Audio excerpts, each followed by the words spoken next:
Salut internet, j'espère que tu vas bien. T'as vu aujourd'hui, je suis avec Elliot.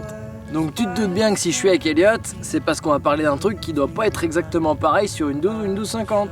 Et si tu te dis ça, tu te dis bien, parce qu'on va parler du frein avant. Ça il est un peu moins. Bon, le temps que je répare, intro. Salut, moi c'est Tom, je suis passionné de sport extrême et instructeur dans à peu près tout ce qui roule. J'ai créé cette chaîne YouTube pour te partager mes rêves et te faire vivre mes aventures. Alors installe-toi dans ton canapé et abonne-toi.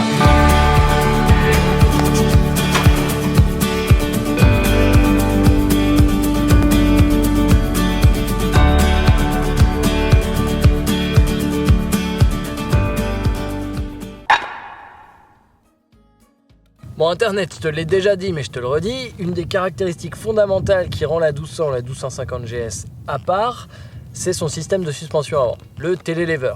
Ain't got no shoes that cost more than a car. Ain't got no man I found in a bar.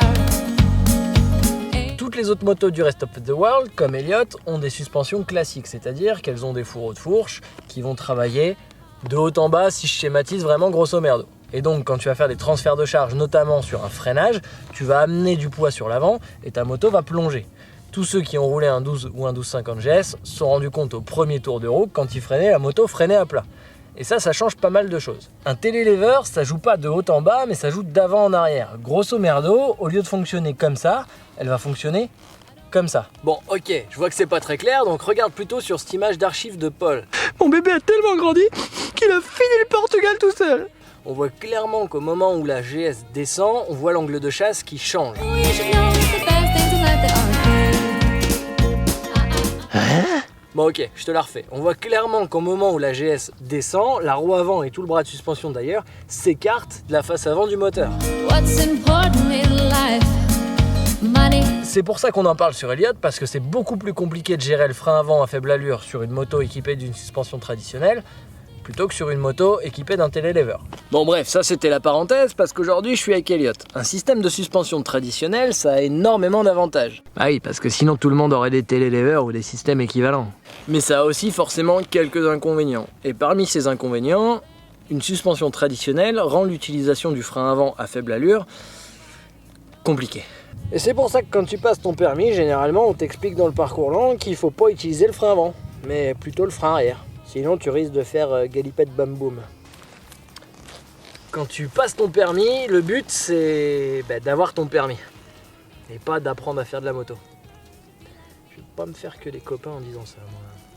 Bah ouais, je suis désolé, hein, mais j'ai jamais vu une personne qui est rentrée dans une auto-école et qui a dit bonjour, je voudrais apprendre à faire de la moto. Non, c'est bonjour, je voudrais passer mon permis. J'ai essayé plusieurs fois, hein. Tu proposes aux gens.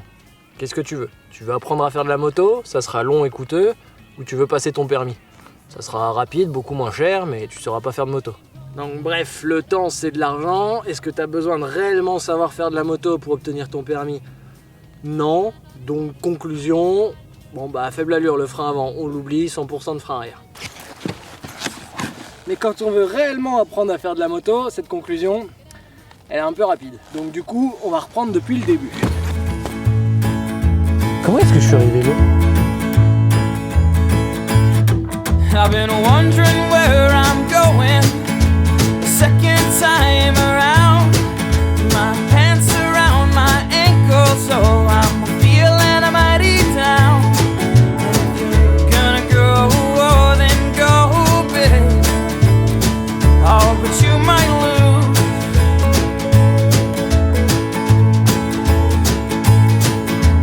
And if you lose.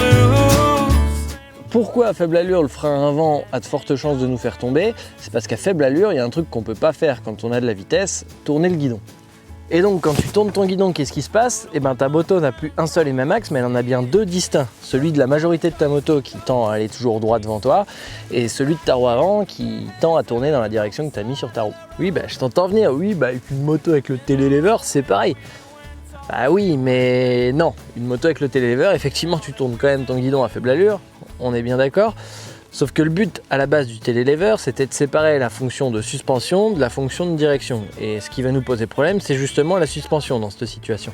Quand on va utiliser le frein avant, on va créer un transfert de charge, c'est-à-dire que l'équilibre de la moto va changer et on va ramener du poids sur l'avant. Et en ramenant du poids sur l'avant, forcément, la suspension va se comprimer. Et c'est le début des problèmes. En gros, du coup, ce qui va se passer, si je schématise vraiment ça grosso merdo, tu as une force qui veut aller tout droit, tu as une autre force qui veut aller dans la direction de ta roue avant, qui est amplifiée par le fait que ta suspension plonge, ça va recréer une force perpendiculaire qui va t'entraîner on the floor. C'est très simple pour t'en rendre compte, il suffit de pousser un peu ta moto, tourner le guidon, de freiner fort de l'avant, et on voit que tout de suite, si je fais ça comme un brutosaure, ça la jette par terre.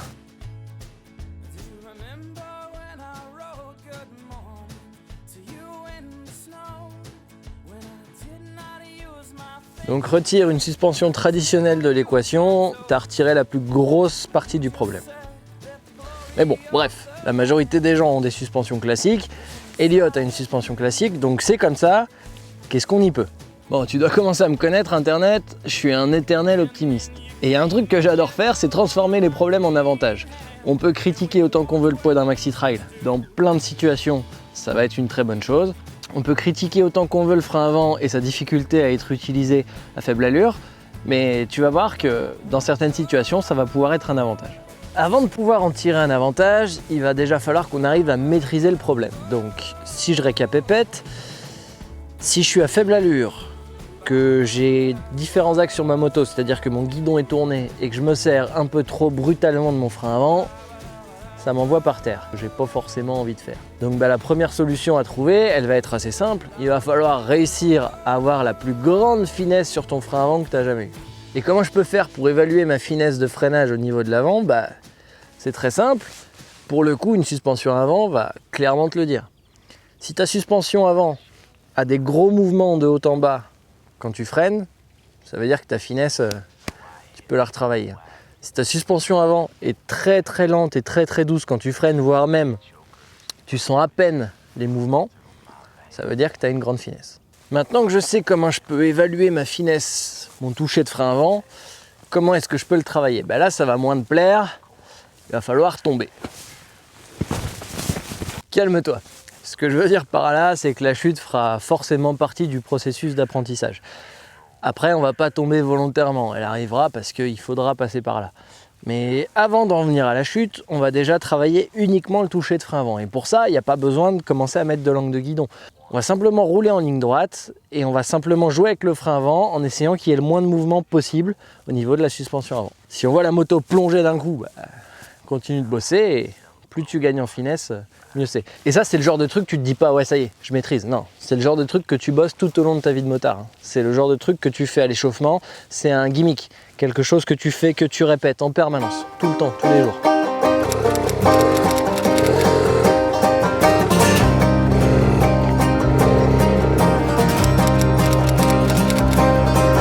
Well, I took to a calling that I used to scoff and laugh. What good are these fingers if not for a craft board? If you stay here long enough, you can watch a man collapse. You can watch a man collapse. Bonjour l'arbre, merci de m'accueillir sur toi. Une fois que tu penses avoir la finesse nécessaire Internet pour passer à la suite, ça suffit pas. Il faut déjà que tu maîtrises parfaitement la vidéo numéro 10. Mais bon, bref, on va dire qu'on la maîtrise et on passe à la suite. Donc maintenant, on va essayer d'appliquer la finesse que tu viens d'acquérir en virage. Donc tu vas essayer de tourner court et de pas tomber. Mais c'est là où forcément, dans ton processus d'apprentissage, il y aura des boum balaboum. One more before the show. Now I can sell a broken heart, but I can't sell my soul. Encore une fois, c'est pas grave, du moment que tu mets la jambe loin de ta moto. Vidéo numéro 4, Internet.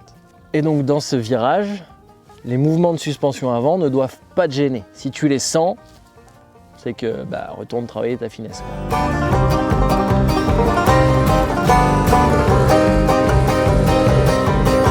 This thing and this dream and this traveling around, you've been all up just to tear it back down. This leaving, this fleeing, this country affair. There's buildings over here and buildings over there. If we really went to heaven just to get through hell, then we did it.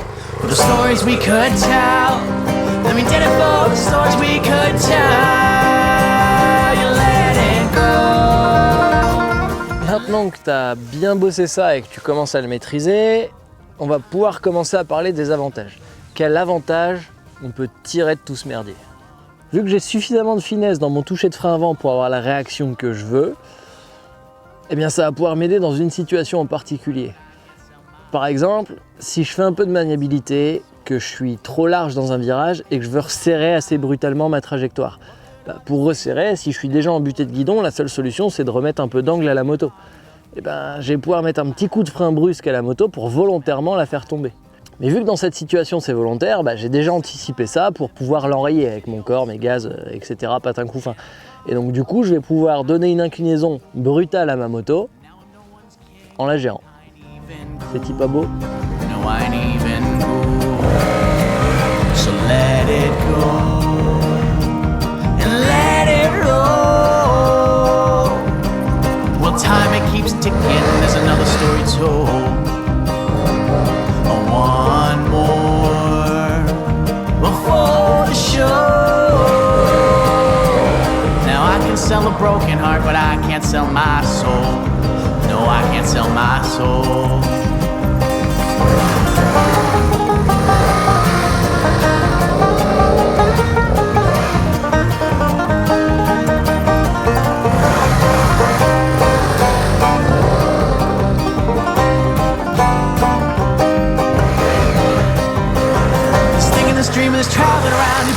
Le dernier petit truc que je peux te dire, c'est où bosser ça.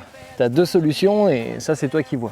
Le plus facile, c'est de trouver un parking bien bétonné, bien carré, bien plat, parce que tu as du grip. Et vu que tu as du grip, tu n'auras pas à te soucier du grip de ta roue avant, donc ça sera plus facile. Par contre, l'inconvénient, c'est que quand tu vas poser ta moto par terre, ça va plus la marquer, forcément. Ou alors tu commences sur un terrain comme j'étais ici aujourd'hui, c'est un peu plus compliqué parce que tu as le grip de la roue avant à prendre en compte, mais bon, ça abîme moins ta moto quand tu la mets par terre. Mais bon, perso, je suis pas une rayure près, donc allez, à la royure. Allez, hop, viens, come on baby, come on.